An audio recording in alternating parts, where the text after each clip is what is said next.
My dear students, आज हम पढ़ेंगे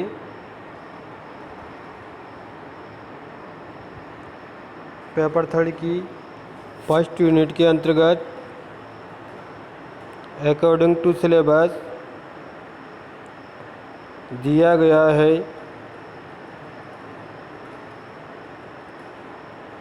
neuro endocrine regulation of reproductive organs.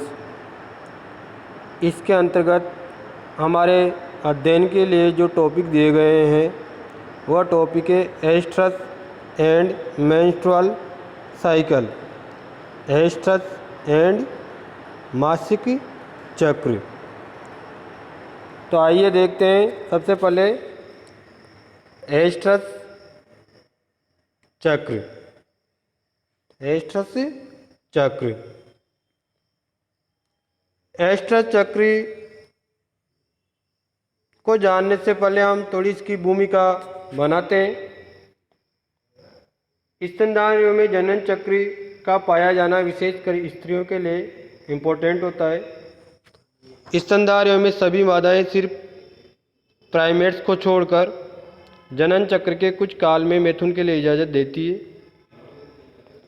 Primates में मैथुन इस प्रकार निश्चित काल में नहीं होता है तथा कामोताप भी नहीं देखा जाता है। एस्ट्रस चक्र की परिभाषा के अंतर्गत हम देखते हैं जनन चक्र का वह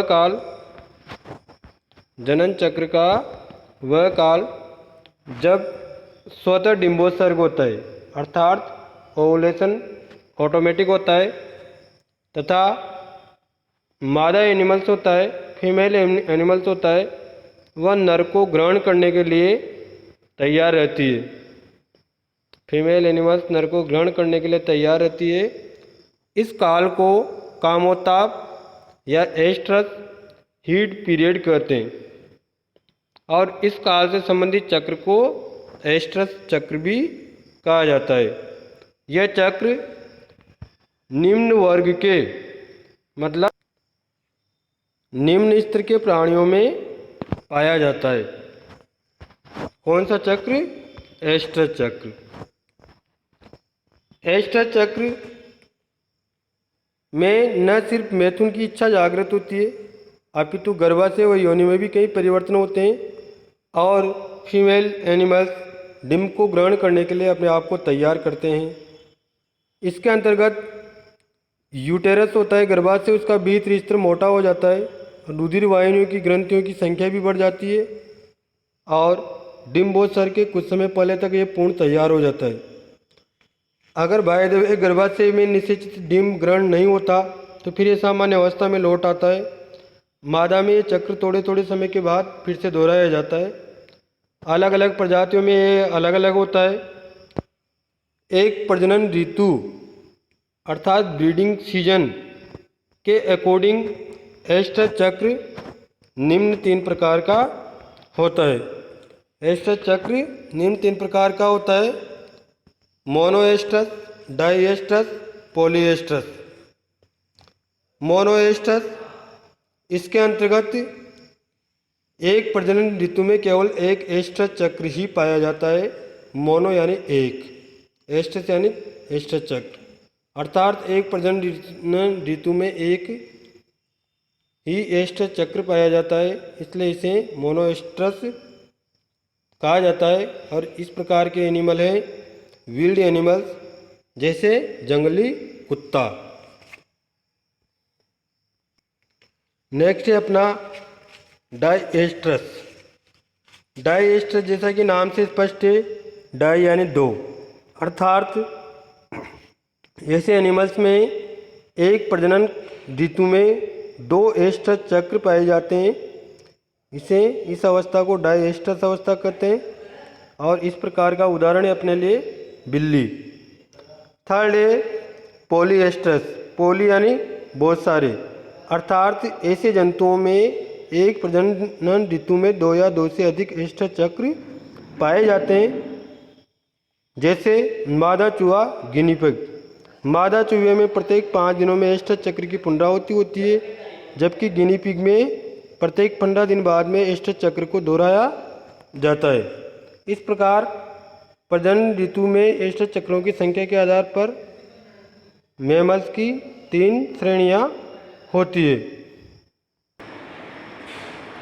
अब हम अध्ययन करेंगे एस्ट्रस चक्र की अवस्थाओं का।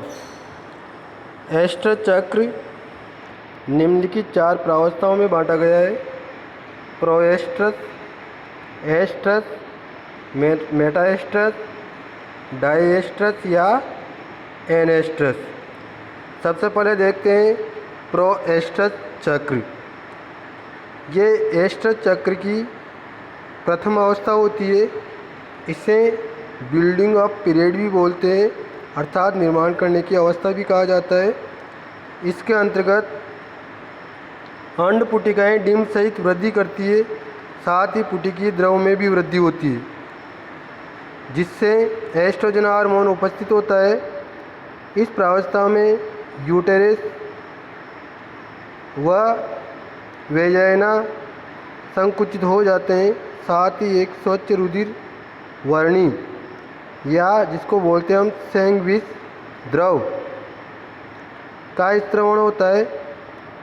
वेजाइनस एपिथेलियम में प्रोलिफरेशन होता है, प्रतिरोध वहन होता है। ये क्रिया पुटिकाओं द्वारा स्रावित एस्ट्रोजन हार्मोन के नियंत्रण में होती है। योनि आलेख में बहुत सारी न्यूक्लिएटेड एपिथेलियम सेल्स देखी जा सकती है। इस अवस्था में प्रतिरोध वहन होता है, अतः इस अवस्था में मैथुन नहीं होता। नेक्स्ट स्टेज है एस्ट्रस स्टेज। ये प्रतिरोध वहन के बाद की अवस्था है। इसे कामोत्तोप काल भी कहते हैं। इस प्रावस्था में मादा कामोन्माद अवस्था में होती है और इस काल में योनि उपकला व अधिक मोटी हो जाती है। वह बाह्य स्तर पर हल्का सा केराटिन जमा हो जाता है। इस स्थिति को योनि आलेप में सल्कीय या केराटिनित कोशिकाएं दिखाई देती है।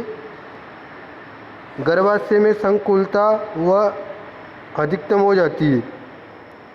इस प्रावस्था में डिम्बोत्सर्ग होता है तथा मादा के गर्भवती होने की संभावना रहती है। अलग अलग जंतुओं में ये काल अलग अलग होता है। बिल्ली में ये 9 से 15 घंटे का होता है और कुत्ते में ये 9 दिन का होता है। अगर बाय द वे निषेचन हो जाता है तो प्लेसेंटा का निर्माण होता है और गर्भावस्था प्रारंभ हो जाती है।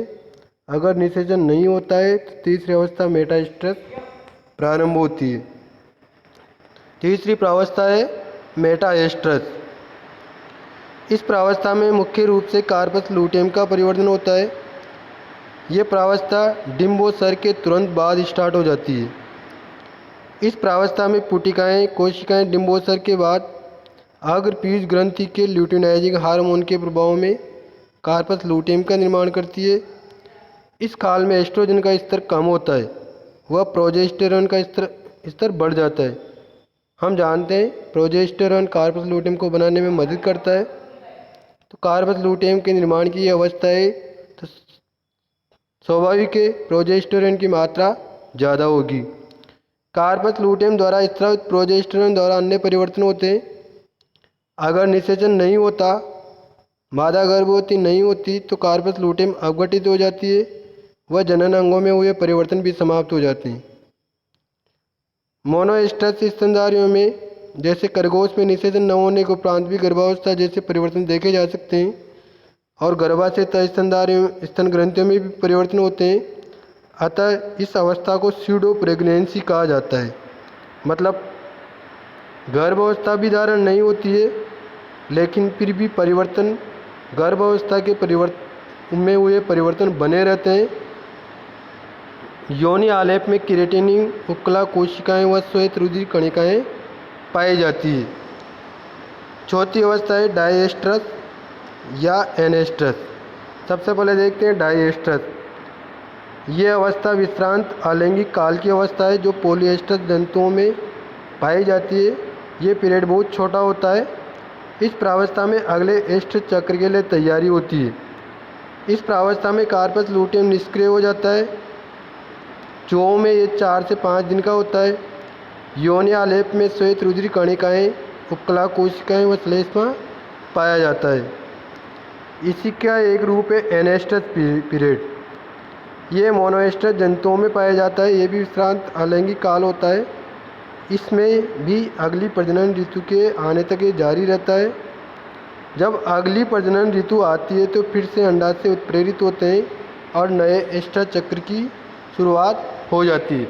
इस प्रकार हमने अध्ययन किया है एस्ट्रस चक्र को, इसकी परिभाषाओं को।